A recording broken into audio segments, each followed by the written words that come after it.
pour ressurgir un peu plus loin et s'envoler définitivement après être passé sous le nez d'un agriculteur assis sur son tracteur. Celui-ci regarde vers le ciel. Il confirme avoir vu l'objet. Personne n'a encore réussi à trouver une explication à cet incident. Un jour, un homme est venu me trouver et m'a montré cette vidéo. Mais d'abord, il m'a demandé que je lui raconte ce que j'avais vu. La vidéo montrait exactement la même chose que ce qui s'était passé. Ce qu'il y a eu de plus bizarre, c'est que juste après avoir tourné dans le champ avec mon tracteur, juste au moment où l'objet est apparu, le moteur s'est arrêté. Allez savoir pourquoi. Et quand l'objet a disparu, il est reparti tout seul. Les cas de personnes pouvant affirmer avec certitude qu'elles ont vu dans le ciel une soucoupe ayant laissé des ronds sur le sol sont rares. Mais il existe beaucoup de cas bien documentés de personnes ayant vu des objets lumineux ou en forme de soucoupe survoler un champ dans lequel on a ensuite découvert une formation. Le 11 août 1996 à l'aube, caché sur le promontoire rocheux d'Oliver Castle, près de Davies, d'où il guettait des plaisantins afin de les prendre en flagrant délit, un amateur ne désirant pas dévoiler son identité a réussi la prouesse, si tant est qu'il s'agisse d'un document authentique, de filmer ceci.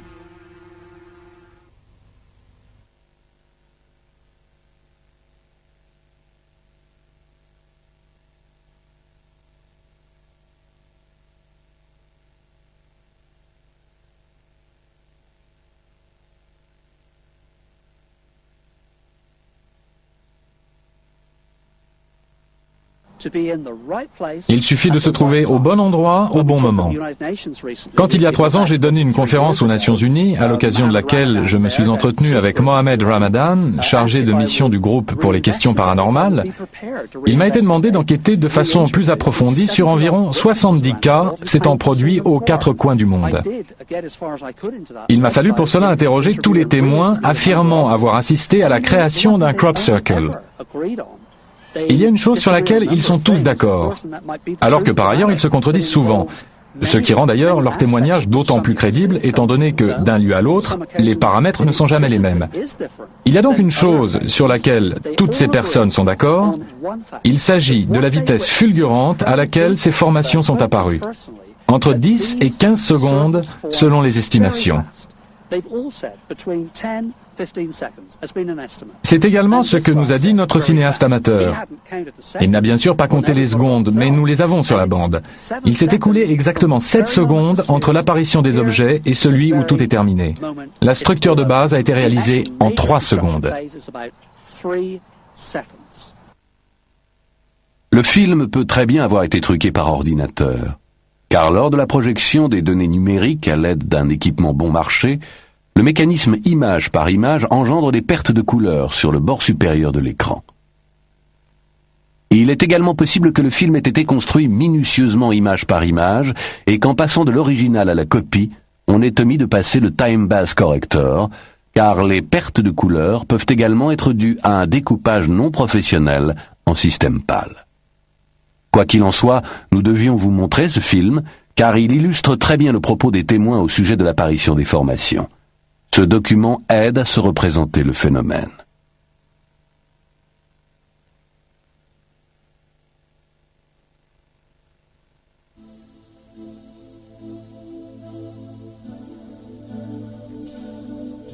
Ce n'est pas cette fois-ci en Angleterre, mais en Allemagne, que le phénomène atteint à l'été 1991 un nouveau point d'orgue d'un genre un peu différent.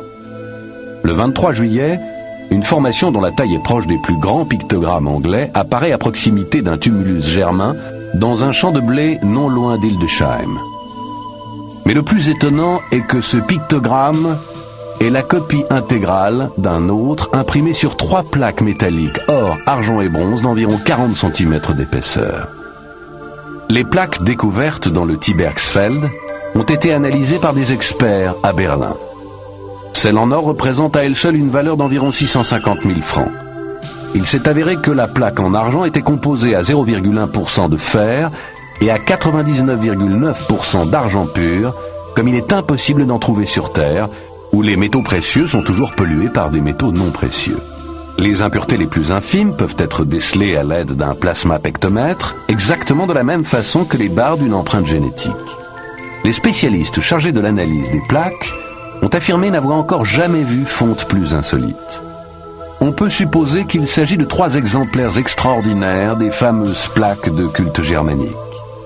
Mais pourquoi cette formation a-t-elle été imprimée sur ces plaques?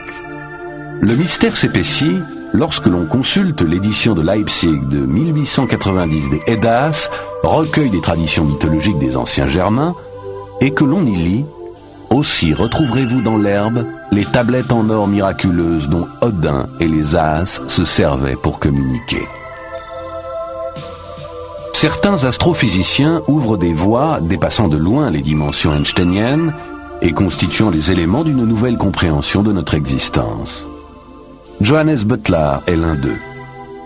Ces conclusions trouvent un pendant dans les travaux du biochimiste Rupert Sheldrake, qui a exposé sa théorie dans un livre intitulé « L'univers créateur ». Des champs morphogénétiques et leur résonance ont une force directrice qui réunit tous les organismes au-delà du monde matériel et détermine l'évolution.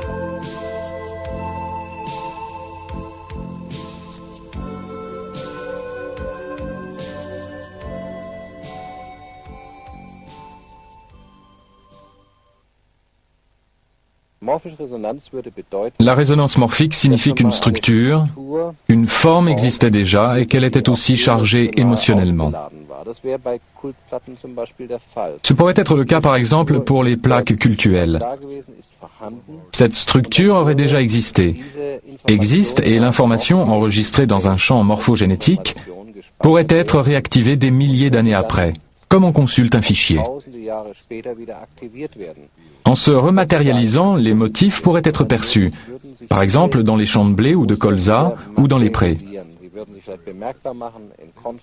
S'il ne s'agit pas tout bêtement d'un canular, il se peut très bien que ces plaques correspondent à un authentique phénomène de résonance morphique. Les plaques cultuelles sont par définition chargées émotionnellement, puisqu'elles ont autrefois servi de support à des rituels. La symbolique est ici archétypale. Elle avait une signification extrêmement forte et cette signification n'a pas disparu. On peut par conséquent comprendre que lorsque ces plaques ont été découvertes dans le Singfeld, à Grasdorf, cette information, cette forme se soit matérialisée, soit apparue comme un pictogramme esthétique. Le problème des ovnis est traité à la légère. Ce n'est pas parce qu'un phénomène est physique qu'il n'offre pas des perspectives psychologiques. Le problème des ovnis existe depuis des millénaires et nous savons que des ovnis, des objets volants inconnus, survolaient autrefois les lieux de culte. D'ailleurs, il n'est pas du tout impossible que ce soit justement pour cette raison que ces lieux sont devenus des lieux de culte. Les objets inconnus qui apparaissaient dans le ciel et parfois atterrissaient, étant pris par les gens simples des époques reculées pour des dieux.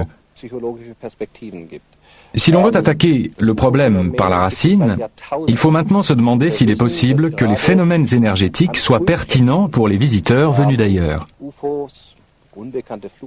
La Terre est parcourue par un réseau de lignes de force, les fameuses ley lines, ou chemins des dragons, parsemés de points nodaux, de nœuds énergétiques.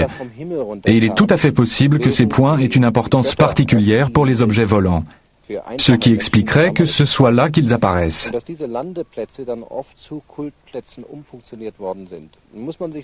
Cela ne veut pas dire pour autant que les ovnis sont la cause des pictogrammes, mais qu'il y a en tout cas coïncidence entre les deux, du fait de l'activité énergétique antédiluvienne du lieu. Il y a là un rapport incontestable.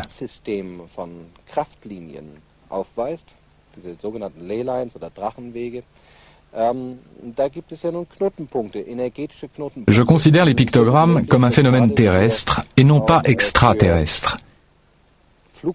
Et le fait que ce soit justement au même endroit qu'apparaissent les ovnis veut simplement dire que ces lieux ont une grande importance et que les pictogrammes qui apparaissent de nos jours ont toute une histoire derrière eux. Une histoire non seulement liée aux extraterrestres, mais également à l'évolution de notre conscience. Nous sommes en effet tous très nostalgiques d'une nature avec laquelle nous étions en phase. Beaucoup de gens subissent déjà un processus d'identification avec la nature, et il se peut que cette prise de conscience ait activé l'évolution que connaissent ces cercles ou pictogrammes. Nicht durch Außerirdische, sondern auch, weil sich unser Bewusstsein verändert hat. Wir haben eigentlich alle eine stärkere Sehnsucht wieder zu einer Natur, die intakt ist. Es beginnt ein Identifizierungsprozess mit der Natur bei vielen Menschen wieder. Und möglicherweise ist diese Bewusstseinsveränderung der Aktivator für die Evolution, die solche Kreise, Piktogramme durchmachen. Il est important que tout le monde, y compris les sceptiques, comprennent que les formations de crop circles sont de nature télépathique et que le phénomène doit être envisagé comme un problème d'ensemble. Il semble que les crop circles signifient pour les gens tout et n'importe quoi. Certains les interprètent comme le signe de l'imminence de la fin du monde. D'autres, au contraire, pensent qu'ils annoncent les choses les plus enthousiasmantes et les plus souhaitables, et qu'ils contribueront par là considérablement à améliorer notre vie. D'autres encore les voient sous l'angle religieux. Il s'agit pour eux de signes divins, voire diaboliques. Cette interprétation existe aussi. Mais si ces symboles n'étaient autre chose que notre propre conscience humaine se projetant d'une façon ou d'une autre dans les champs, cela serait quand même tout à fait digne d'intérêt, car ça voudrait dire que c'est nous-mêmes qui sommes les auteurs des crop circles, et non pas une force venue d'ailleurs. L'idée que l'évolution de notre conscience va de pair avec notre évolution générale est très séduisante, et comme ça nous serions à l'origine des crop circles. L'optimisme des gens qui s'intéressent aux crop circles va si loin qu'ils répondent quand on les interroge « L'inconnu, nous aimons ça. L'inexpliqué, c'est fantastique. Un bouleversement de la société, nous n'attendons que ça. » On assiste ici à l'émergence d'une attitude ultra-positive, s'accompagnant d'une attente fiévreuse de la suite des événements. Je pense que s'il y a une idée directrice à la base, c'est de faire prendre conscience aux gens que, face à des énigmes aussi palpitantes, ils se demandent nécessairement à quoi est-ce que ça peut ressembler, ou ce que ça peut signifier. Et quand on commence à se poser ce genre de questions, on commence également à se poser des questions sur soi-même, sur ce que l'univers peut bien vouloir signifier, et bien entendu sur le sens de la vie. Si tout cela ne devait avoir qu'un sens, ce serait sans aucun doute celui-là. Personne ne peut dire de façon certaine ce que sont les crop circles. Rien n'est sûr. Ainsi, il est impossible de classer les crop circles dans une catégorie prédéterminée.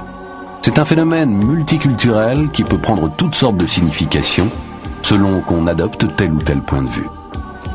Ils sont peut-être aussi l'expression supérieure d'un état de conscience collectif constitué de notre subconscient originel et d'une symbolique semblable à la signification supposée des cercles en spirale que l'on trouve sur les galeries funéraires de Newgrange en Irlande et qui représentent probablement le voyage labyrinthique vers le royaume des morts. Ou sont-ils le miroir de notre âme, comme le pensent les Indiens Hopi, qui interprètent ces signes en disant « la terre-mère pleure » ? Ou faut-il y voir le fait d'une civilisation venant d'une autre planète pour nous faire prendre conscience du piteux état dans lequel se trouve la Terre à l'aube du XXIe siècle, conséquence de la surpopulation et des dégâts causés à l'environnement, et cela en inscrivant des symboles dans le blé, élément de base depuis toujours de notre alimentation.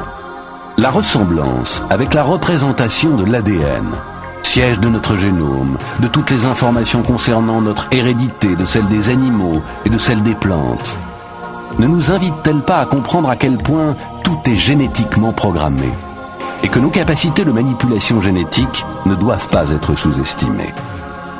Peut-être n'est-ce pas par hasard si les auteurs de ces signes s'adressent directement et de façon à ne pas passer inaperçus à tous les hommes et non pas aux seuls dirigeants.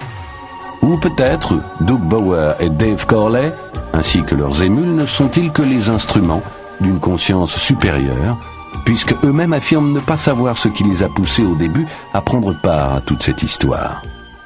En tout cas, personne n'est aujourd'hui en mesure d'apporter une seule et vraie réponse à la question des signes du temps.